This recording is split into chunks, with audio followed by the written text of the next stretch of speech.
اعوذ باللہ من الشیطان الرجیم بسم اللہ الرحمن الرحیم۔ سورۃ واقعہ آیا 81۔ افا بہذا الحدیث یعنی قرآن، انتم مدہنون تم اس سے بے اعتنائی برتنے والے ہو، یعنی تم نے جھٹلانے والوں کے لیے نرمی اختیار کر لی ہے، جس سے ان کے دل اس کو جھٹلانے اور اس کا انکار کرنے سے بھر گئے ہیں۔ مدہنون دہن بمانی روغن، تیل، چکنائی، اور ادہن بمانی کسی چیز کو تیل لگا کر نرم کرنا۔ مداحنت کے معنی کئی معنی ہیں، کسی بات میں لچک پیدا کرنا، ڈھیلا پڑنا، منافقت کا رویہ اختیار کرنا، کسی چیز کو اپنی سنجیدہ توجہ کے قابل ہی نہ سمجھنا۔ یعنی کیا تم اس کتاب عظیم اور ذکر حکیم کو مخلوق کے خوف، ان کی آر اور ان کی زبانوں کے ڈر سے چھپاتے ہو؟ ایسا کرنا مناسب ہے، نہ لائق شان ہے۔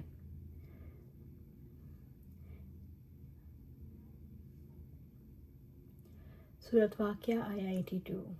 وَتَجْعَلُونَ رِزْقَكُمْ اور تم اپنا حصہ یہی ٹھہراتے ہو، یعنی تم اللہ تعالیٰ کے دیے ہوئے رزق پر اس کا شکر ادا کرنے کی بجائے اَنَّکُمْ تُکَذِّبُونَ یقیناً تم اسے جھٹلاتے رہو، یعنی تم اللہ تعالیٰ کو جھٹلاتے ہو کہ بارش فلاں ستارے کی وجہ سے ہوئی۔ علی رضی اللہ تعالیٰ عنہ اس آیت کی تفسیر مرفوعاً روایت کرتے ہیں کہ آپ صلی اللہ علیہ وسلم نے فرمایا، تم اپنے رزق کا شکر یوں ادا کرتے ہو کہ اللہ تعالیٰ کو جھٹلاتے ہو اور کہتے ہو می ہم پر فلاں پنجتر اور فلاں ستارے کے سبب سے برسا۔ سورۃ واقعہ آیا 83۔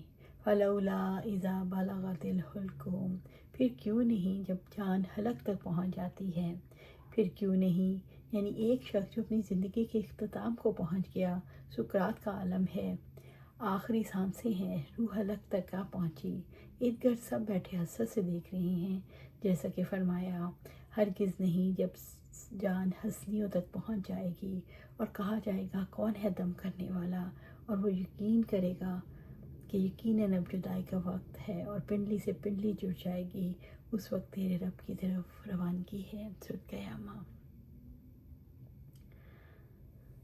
ملک الموت،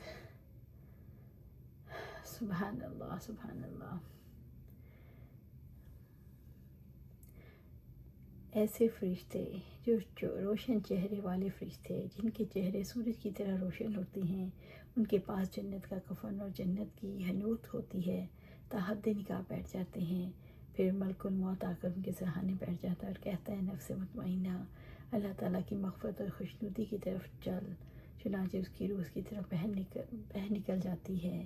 ملک الموت اسے پکڑ لیتے ہیں اور دوسرے فرشتے پلک جھپکنے کی مقدار میں اس روح کو ملک الموت سے ہاتھ میں نہیں رہنے دیتے، اسے لے کر کفن میں لپیٹ کر اپنی لائی ہوئی حنوط مل دیتے ہیں، اور ایسی خوشبو آتی ہے جیسے مشک آئے، خوشگوار چھونکا زمین پر محسوس ہو۔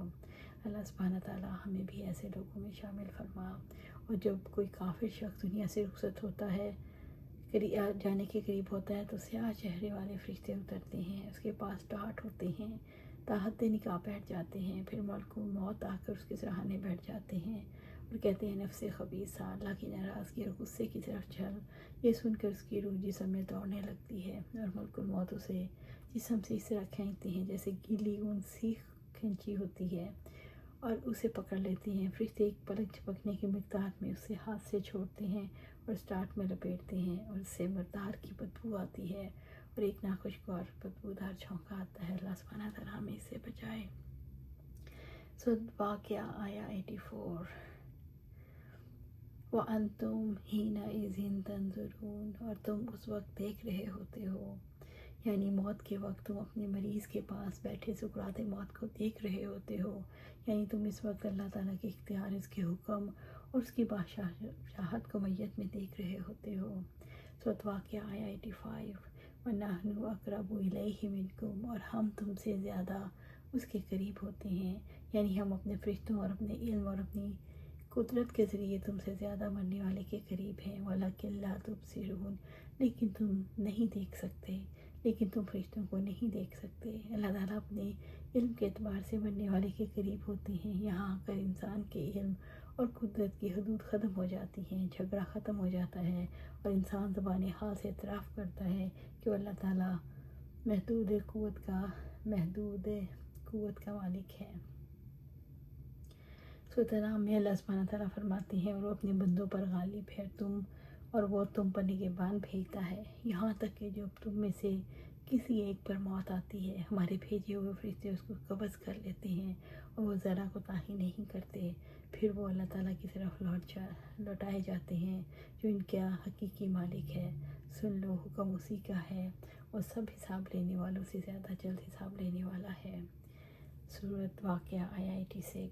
فلولا ان کنتم غیر مدینین، تو کیوں نہیں، اگر تم کسی کے محکوم نہیں ہو، اگر تم سب حساب دینے والے نہیں ہو، اور تمہیں تمہارے اعمال کی جزا نہیں ملنی۔ یہ سوال ایسے موقع پر کیا گیا جب انسان کی روح بھی اعتراف کر لیتی ہے، میری قوت محدود ہے، کوئی لامحدود قوت والا ہے جس کا مجھ پر اور مجھ جیسوں پر اختیار ہے۔ ایسے موقع پر کہا گیا، تم اگر کسی کے محکوم نہیں ہو اور اپنی بات میں سچے ہو تو اس جان کو لوٹاؤ، یعنی بھلا جب تم اس ظلم میں باطل میں مبتلا ہو، تمہیں دوبارہ زندہ کیا جائے گا، نہ تمہارا حساب کتاب ہوگا، تمہیں جزا اور سزا دی جائے، تو تم روح کو بدن میں واپس کیوں نہیں لے آئے۔ سورۃ واقعہ آیا 87۔ ترجونہا، تو اس جان کو واپس لوٹا لاتے، یعنی اگر موت کے بعد کی زندگی اور جزا سزا کو نہیں مانتے تو روح کو نکلنے کیوں دیتے ہو، اسے واپس کیوں نہیں لاتے؟ جب تمہارا موت اور زندگی میں کوئی دخل نہیں تو موت کے بعد کی زندگی کو کیوں نہیں مانتے؟ ان کنتم صادقین، اگر تم اس میں سچے ہو۔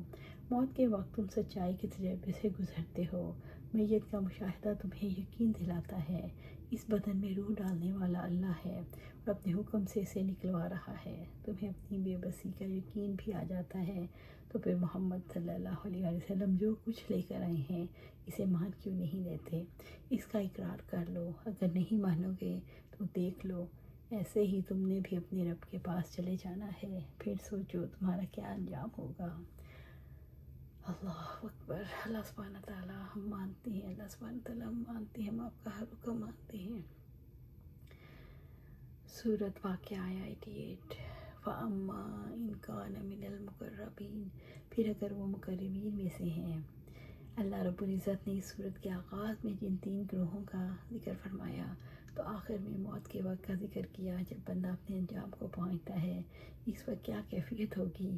حقیقت یہ ہے کسی راستے کا تعین اس کے انجام کے اعتبار سے کیا جاتا ہے۔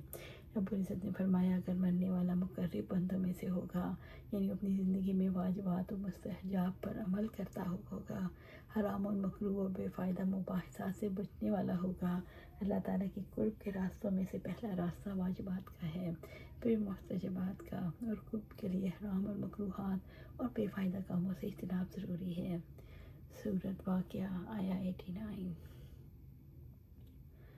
فروحٌ، تو راحت، مقرب لوگوں کے لیے راحت، سرور اور قلبی، ذہنی اور روحانی نعمتیں ہوں گی، والریحان، اور خوشبودار پھول، اس سے مراد معروف خوشبو ہے، اور جنت النعیم، اور نعمت والی جنت، یعنی اس میں ایسی نعمتیں ہیں جو نہ کسی آنکھ نے دیکھی، نہ کسی کان نے سنی، نہ کسی انسان نے اس کا تصور کیا۔ مقربین کو سکرات موت کے وقت فرشتے مبارکباد دیتے ہیں اور بشارت دیتے ہیں، تم راحت و سرور کی زندگی کی طرف چلو۔ یا ایتھا النفس المطمئنہ ارجعی الی ربک راضیۃ مرضیہ وادخلی فی عبادی وادخلی جنتی۔ اللہ سبحانہ تعالیٰ ہمیں بھی ان میں شامل فرما۔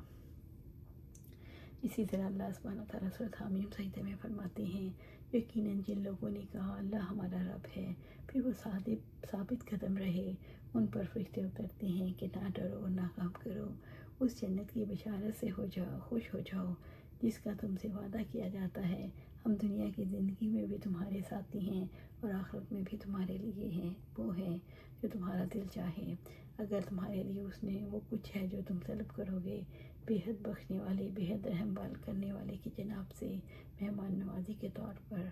سورۃ حامیم سجدہ۔ سورۃ واقعہ آیا 90۔ وَأَمَّا إِن كَانَ مِنْ أَصْحَابِ الْيَمِينِ، اور اگر وہ دائیں ہاتھ والوں میں سے ہو۔ اصحاب الجمین وہ ہیں جنہوں نے اللہ کے عائد کردہ فرائض کو ادا کیا، اس کے حرام کردہ کو امور کو ترک کر دیا۔ یہ وہ لوگ ہیں جن سے کچھ حقوق کے بارے میں کوتاہی ہوئی، لیکن ان سے ان کے ایمان میں جو کمی آئی انہوں نے اللہ سے توبہ کے ذریعے اور بعد میں نیک اعمال کے ذریعے پوری کر لی۔ فرشتے اصحاب الجمین کو خوشخبری دیتے ہیں کہ آپ کے لیے امن اور سلامتی ہے۔ اللہ سبحانہ تعالیٰ سے دعا ہے ہمیں قرآن و سنت پر عمل کرنے کی توفیق دے، اس پر جمع دے اور جنت الفردوس کے اعلیٰ مقام پر اپنے پاس گھر عطا فرمائے۔ آمین یا رب العالمین۔